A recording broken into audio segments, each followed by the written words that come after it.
Madam சாமிக்கும் இடையில் ஒரு அப்பாயின்ட்மெண்ட் இருந்தது. நான் அவளை சந்தித்து கூறினேன், அவள் இரவில் என் வீட்டிற்கு வர வேண்டும். சப் இன்ஸ்பெக்டர் சார், ஏதாவது முக்கியமான சந்திப்பு என்றால் நான் இன்றைக்கு இரவில் உங்களிடமே வந்து போவேன். என்னை சந்திக்க செய்யுங்கள் ஐயா. நீங்கள் என்னை பல நாட்களாக தொந்திக் கொண்டிருக்கிறீர்கள். உங்கள் வீட்டில் சந்திப்பு என்று நீங்கள் கூறினீர்கள். ஆனால் அங்கே யாரும் இல்லை. என்னை ஏன் இங்கே அழைத்தீர்கள்? சந்திப்பு என்பது ஒரு பொய். உண்மையில் எனக்கு ஒரு முக்கியமான வேலை இருந்தது. இன்ஸ்பெக்டர் சார், உங்களுக்கு என்ன வேலை? இரவு இந்த நேரத்தில் என்னை அழைப்பது சரியல்ல. என்னை ஏன் அழைத்தீர்கள் மேடம்? நீங்கள் மிகவும் அழகாக இருக்கிறீர்கள். எனக்கு நீங்கள் மிகவும் பிடித்துவிட்டது. நான் உங்களுடன் இன்று இரவை கழிக்க விரும்புகிறேன். நீங்கள் என்னை ஏமாற்றி விட்டீர்கள். நான் உங்களுடன் இரவில் செல்ல விரும்பவில்லை. நீங்களும் எனக்கு பிடிக்கவில்லை. மேடம், இந்த இரவில் உங்களுடன் பல நாட்களாக தோந்தினேன். இன்று நீங்களை விட்டு போக மாட்டேன். என் வேலையை விட்டுவிடுங்கள். ப்ளீஸ், என்னை விட்டுவிடுங்கள். நீங்கள் என்னுடன் இப்படி செய்யக்கூடாது. மேடம், என் பேச்சை கவனியுங்கள். நான் யாரிடமும் சொல்ல மாட்டேன். நீங்கள் சம்மதிக்கவில்லை என்றால் என்னை பலவந்தமாக செய்ய வேண்டி வருவேன். நீங்கள் என்னை வாக்கள் கொடுத்து உங்கள் ஆசையை நிறைவேற்ற வேண்டும். நான் உங்களுக்கு முழு கவனமுடன் இருப்பேன். என் திருமணமாகவே நடக்கப்படவில்லை. நீங்கள் வாக்கள் கொடுங்கள். மெதுவாகவே செய்யுங்கள். மேடம், நான் வாக்கள் கொடுக்கிறேன். உங்களுக்கு எந்த சிரமமும் இருக்காது. ப்ளீஸ், என்னை விட்டுவிடுங்கள். என்னை விடுங்கள். நீங்கள் சொன்னீர்கள் மெதுவாக செய்வீர்கள். ஆனால் இப்பொழுது நீங்கள் உங்கள் வாக்களை மீறி நடக்கிறீர்கள். ப்ளீஸ், என்னை விடுங்கள். நான் இப்போதுதான் ஆரம்பித்தேன். இந்த விரைவில் என்ன செய்கிறீர்கள்? மேடம், நீங்கள் போயுங்கள். உங்கள் வீட்டிற்கும் ப்ளீஸ். உங்கள் வேலை முடிந்தது. என்னை விட்டுவிடுங்கள். ப்ளீஸ், என்னை ஒருமுறை மட்டும் என்னுடன் இருக்க விடுங்கள். அதன் பிறகு நீங்கள் போயுங்கள். இது ஒரு திகைலை பெண் போலீஸ் அதிகாரியின் கதை. அவரது வயது வெறும் 21 வயது மற்றும் பெயர் சுந்தரா. அவள் அதிக அழகாக இருந்தாள். யாரை பிடித்தாலும் குற்றவாளி அவளை பார்த்ததுமே தன்னை தானே சிரிப்பாள். ஆனால் போலீஸ் நிலையத்தும் ஆண் போலீஸ் அதிகாரிகளின் கெட்டுக் கண்கள் எப்போதும் சுந்தராவின் உடல் மீதுதான் பதிந்திருந்தன. சுந்தராவுக்கும் அவளது மேலதிகாரி விக்ரம் சிங்கமின் கண்களில் தீவிரமடிக்கிறது என்பது நன்கு தெரியும். சுந்தரா சென்னையில் போலீஸ் இன்ஸ்பெக்டர் பணியில் இருந்தாள். தன் உயிரை வைத்து பணி செய்து வந்தாள். அடிக்கடி எஸ்பிஓ விக்ரம் சிங்கமின் ஏதாவது காரணம் காட்டி சுந்தராவை அவர் அலுவலக அழைத்து சென்று அவளை ஒரு நாற்காலியில் அமர்த்து அவள் முகத்தை தன் கையில் எடுத்துக் கொள்வார்.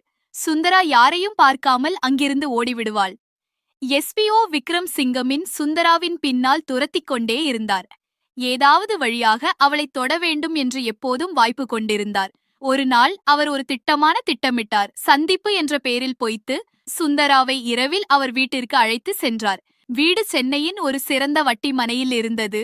இரவு 11 மணிக்கு தான் சுந்தரா விக்ரம் சிங்கமின் வீட்டிற்கு சென்று சேர்ந்தாள். வீட்டில் யாரும் இல்லை. கதவை திறந்ததும் விக்ரம் சிங்கமின் சிரித்தபடியே கூறினார், அரே சுந்தரா, சந்திப்பு என்பது வெறும் ஒரு பொய்.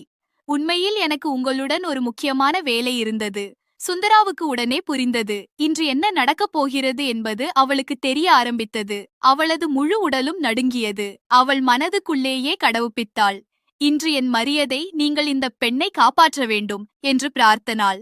ஆனாலும் அவள் கதவின் அருகிலேயே நின்று கொண்டு கூறினாள், சார், இது சரியல்ல. நீங்கள் ஏன் என்னை பொய் சொல்லி இரவில் என் வீட்டிற்கு அழைத்தீர்கள்? இப்போது எல்லாம் கூறுகிறீர்கள். இப்போது எஸ்பிஓ விக்ரம் சிங்கமின் கட்டுப்பாட்டிலிருந்து வெளியே வந்தார். அவர் சுந்தராவின் கையை பிடித்து அவளை வலுக்கமாக படுக்கையில் தள்ளினார். சுந்தராவின் இதய துடிப்பு அதிகரித்தது. அவள் வலுவாக தள்ளிவிட்டு வீட்டிலிருந்து ஓடி வெளிவந்தாள். ஆனால் ஆபத்து இன்னும் முடிவதில்லை. ஆனால் இன்னும் தொடங்கியதே. இரவு 2 மணிக்கு ஆகிவிட்டது. சுந்தரா தனியாக சென்னையின் இருள சாலைகளில் ஓடிக்கொண்டிருந்தாள். திடீரென இன்ஸ்பெக்டர் சுந்தராவின் முன்பாக சாலையில் 3 சாதுகாரிகள் நின்றிருந்தனர். நீண்ட வெள்ளை வேட்டைகள், பெரிய மீசைகள், வெள்ளை குண்டல் உடையணிந்து ஒருவர் சுந்தராவை பார்த்து சொன்னார், இன்ஸ்பெக்டர் மேடம், இந்த இரவில் தனியாக எங்கே போகிறீர்கள்? எங்களுக்கும் சிறிது நேரம் கொடுத்தீர்கள். எங்களும் இந்த பெண்கள்தான். எங்களுக்கும் மனச்சாடி. சுந்தரா கோபத்தில் கூறினாள், உங்கள் கூற்றுக்கு என்ன பொருள்? நீங்கள் என்ன சொல்ல விரும்புகிறீர்கள்?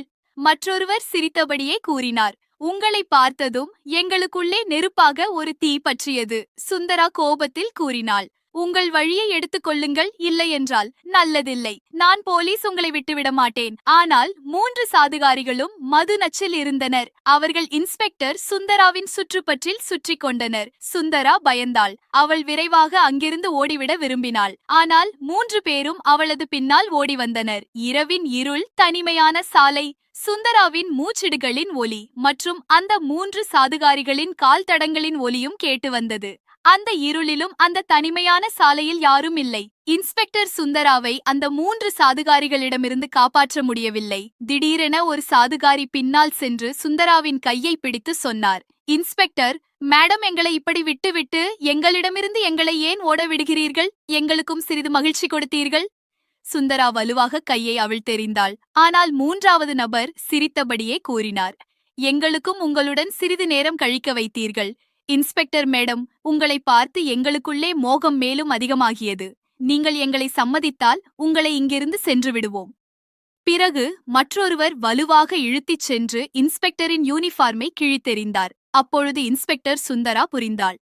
இன்று அந்த 3 சாதுகாரிகளிடமிருந்து தன் உயிரையும் காப்பாற்றிக் கொள்வது மிகவும் கடினம் என்று இன்ஸ்பெக்டர் சுந்தரா சற்று பின்னாறிய ஆரம்பித்தாள். 3 சாதுகாரிகளும் முன்னே வந்தனர். சுந்தரா வலுவாக ஓடத் தொடங்கினாள். ஆனால் 3 சாதுகாரிகளும் அவளது பின்னால் ஓடினர். சுந்தராவின் பின்னால் ஓடும்போது ஒரு சாதுகாரி வந்து சுந்தராவை வலுவாக தள்ளினார். சுந்தரா சாலையில் விழுந்தாள். அப்பொழுது அந்த 3 சாதுகாரிகளின் முகங்களில் மதுவின் மயக்கம் தெரிந்தது. அவர்கள் 3 பேரும் சாலையில் விழுந்திருந்த இன்ஸ்பெக்டர் சுந்தராவை சுற்றினர். ஒருவர் மதுபாட்டை எடுத்து சுந்தராவின் மீது ஊற்றத் தொடங்கினார். Inspector சுந்தராவின் uniform பலவீனமாகியது. சுந்தராவின் தலையில் மதுப்பாட்டு சாய்ந்தது. பிறகு ஒரு சாதுகாரி மதுப்பாட்டை இன்ஸ்பெக்டர் சுந்தராவின் வாயில் வைத்தார். சுந்தரா மறுத்தினாள். ஆனால் ஒரு சாதுகாரி கோபத்தில் வந்து கூறினார், நீங்கள் குடித்தீர்கள் என்றால் நான் உங்களின் யூனிஃபார்மை கிழித்தெறிந்து யாருக்கும் முகம் காட்ட முடியாது. சுந்தரா பயந்தாள். என்ன செய்வது என நினைத்தாள். சிறிது குடித்துவிட்டால் என்ன ஆகிவிடும்? இவர்கள் 3 பேரும் நான் ஒரு பலவீன பெண் என்று சுந்தரா நினைத்தாள். சுந்தரா வலுவாக சிறிது குடித்தாள். மதுபாட்டின் உள்ளம் சுந்தராவின் தலையில் சென்றது. சுந்தரா சாலையில் கிடந்தாள். 3 சாதுகாரிகளின் முகங்களில் ஆசை தெளிவாக தெரிந்தது.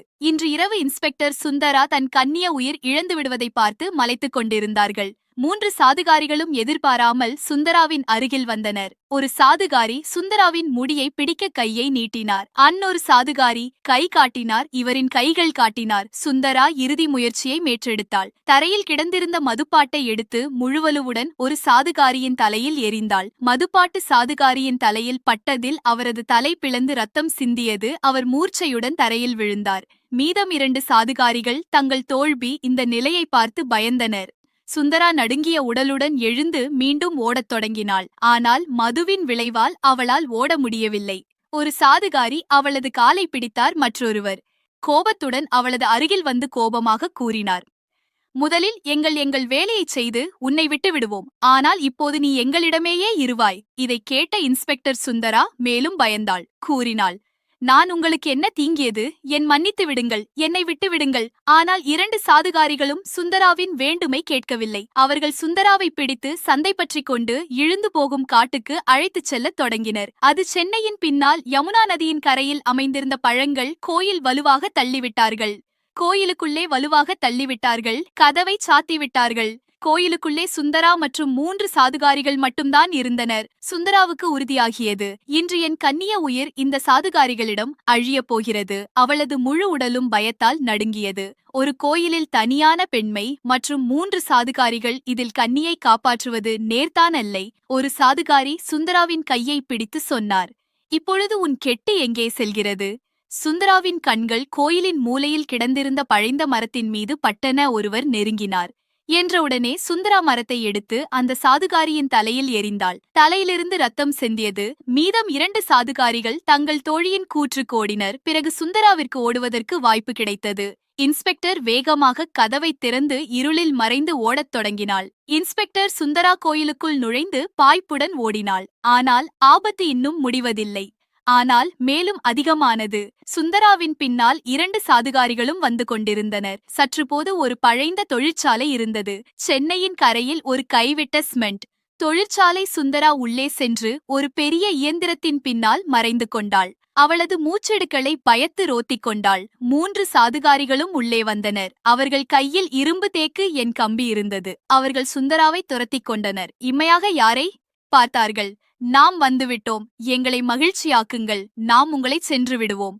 சுந்தரா மூச்செடுக்களை நிறுத்தி அமர்ந்தாள். ஒரு சாதுகாரி அருகில் வந்து அவர் கையில் இருந்த உளியுடன் சுந்தரா அமர்ந்திருந்த இயந்திரத்தில் அடித்தார். சுந்தரா புரிந்தாள். இப்போது என்ன செய்யலாம்? இறப்பத்தில் இருக்க வேண்டும், அல்லது இந்த 3 சாதுகாரிகள் என் கண்ணிய உயிரை விட்டு விடமாட்டார்கள். சுந்தரா தீர்மானித்தாள். திடீரென அவள் இயந்திரத்தின் பின்னால் இருந்து வெளிவந்து ஊழியை சாதுகாரியின் கையிலிருந்து பறித்தெடுத்தினாள்.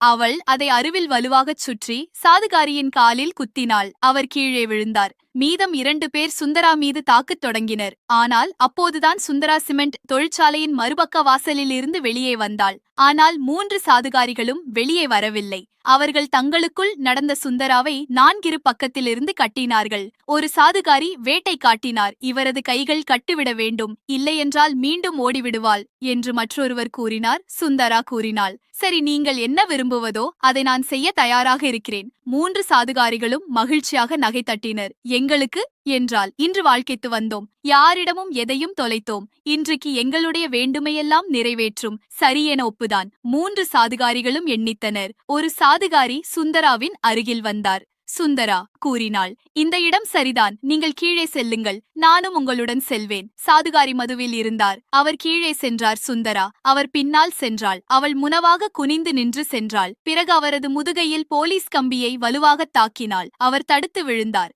சுந்தரா அவரின் தோள் சட்டையை பிடித்து அங்கிருந்து ஓடிவிட்டாள். கையில் சட்டையுடன். ஆனால் தொலைவில் நின்றிருந்த 2 சாதுகாரிகள் தங்கள் தோழி கத்திய சத்தத்தை கேட்டனர். அந்த இருவரும் ஓடிக்கொண்டு வந்து சுந்தராவின் அருகில் வந்தனர். சுந்தராவிற்கு தன் கன்னிய உயிரை காப்பாற்ற வேண்டும், அவளுக்கு வேறு வழியும் இல்லை. சுந்தரா இருவர் மீதும் தாக்கினாள். பிறகு சிரித்தபடியே கூறினாள், நான் உங்களுக்கு இதைத்தான் காட்ட விரும்பினேன். நான் ஓடலாம், ஆனால் இப்போது நான் உங்களை உங்கள் முடிவரைக்கு வரையில் செய்துவிடுவேன் என்று கூறி சுந்தரா 3 சாதுகாரிகளின் மீதும் சண்டையிட்டாள். ஆனால் சாதுகாரிகள் 3 பேர் இருந்ததால் இருவர் சுந்தராவின் கையை பிடித்தனர். 3வது சாதுகாரி சுந்தராவின் உடையை கிழித்தார். பிறகு 3 பேரும் சுந்தராவை உடையுடன் கட்டினர். 2வது சாதுகாரி கூறுகிறார், அவள் எங்களை அவன் பின்னால் செல்ல வைத்து போட்டிருக்கிறாள். இப்பொழுது அவள் எங்களுடன் தான் இருப்பாள். பலப்பட்ட உணவு கிடைத்திருக்கேன். இப்பொழுது அவள் இந்த இடத்தில் உணவை தயார் செய்ய ஆள் செல்லுங்கள். சுந்தரா கூறினாள், உங்கள் கண்ணியின் முன்னே செல்லுங்கள்.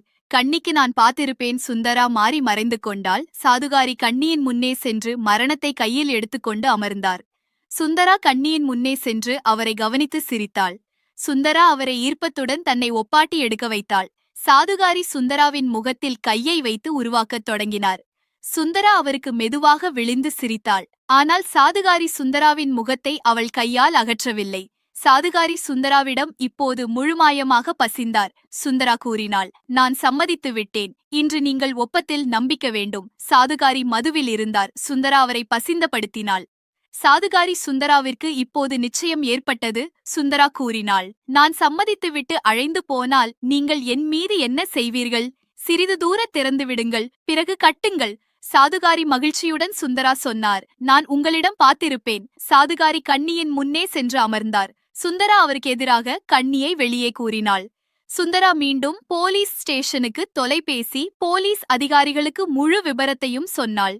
சில நேரத்திற்கு பிறகு சுந்தராவிற்கு போலீஸ் ஜீப் வந்தது. ஜீப்பில் 10 போலீஸ் கான்ஸ்டபிள்கள் இருந்தனர். சுந்தரா மீண்டும் அங்கே.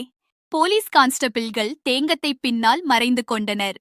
சுந்தரா உள்ளே சென்றாள். 3 சாதுகாரிகள் அங்கே அமர்ந்திருந்தனர். அவர்கள் சுந்தராவை பார்த்து நடுங்கினர். பிறகு திடீரென 3 சாதுகாரிகளும் சுந்தராவை பிடித்தனர். அதே நேரத்தில் போலீஸ் ஜீப் காட்டி வந்து 3 சாதுகாரிகளின் கைகளை கட்டினர். 3 சாதுகாரிகளும் வாக்கு கொடுத்து குறிப்பிட்டனர். அவர்கள் பல பெண்களை இரவில் வேட்டில் அழைத்து அவர்களுடன் கெட்டு வாழ்ந்ததை ஒப்புத்தனர். போலீஸ் அதிகாரிகளும் இன்ஸ்பெக்டர் சுந்தராவின் கதையையும் கேட்டு அறிவிப்பு பதிவு செய்தனர். 3 சாதுகாரிகளும் 3 நாட்கள் ஜெயிலில் இருந்தனர். 6வது நாள் போலீஸ் அதிகாரிகள் அந்த 3 சாதுகாரிகளை ஜெயிலிலிருந்து வெளியே எடுத்து மது தலையில் சட்டையிட்டு நீதிமனைக்கு அழைத்துச் சென்றனர். நீதிமன் ஒரு சாட்டியை காட்டினார். அதில் அந்த 3 பேரின் குற்றங்களும் எழுதப்பட்டிருந்தன. சாட்டி பிடித்தது மற்றும் அந்த 3 சாதுகாரிகளுக்கு 15 ஆண்டு சிறை தண்டனம் மற்றும் 10 லட்சம் ரூபாய் அபராதத்திற்கு தண்டனம் விதித்தார். அப்பொழுது இன்ஸ்பெக்டர் சுந்தராவின் முகத்தில் ஒரு சிறிய புன்னணமான சிரிப்பு தென்பது. இன்னும் சுந்தரா தன் கன்னிய உயிரை மட்டுமல்லாமல் பிற பெண்களின் உயிரையும் காப்பாற்றிவிட்டாள். அவள் போன்ற துணிச்சியுள் வாழ்க்கை எப்பொழுதும் மோசமாகத்தான் முடிவதே. இதை எப்பொழுதும் நினைவிக்க வேண்டும். எதிர்க்கப்பட்ட பெண் போலீஸ் அதிகாரியின் சிறப்பாக இந்த கதையை உருவாக்கப்பட்டுள்ளது. எந்த ஜாதி மதம் வர்கள் என்பதில் பேரவும் இல்லை. கொடூர்புடும் செய்பவர்கள் ஒரு நாளாவது தங்கள் தண்டனத்தை தாங்கள் மீது நிச்சயமாக ஏற்படும் செய்தால் செய்வேண்டும். இதுதான் அந்த கதையின் இறுதி. பிடித்திருந்தால் மறக்காமல் சப்ஸ்கிரைப் செய்து உங்கள் நண்பர்களுக்கு ஷேர் செய்யுங்கள்.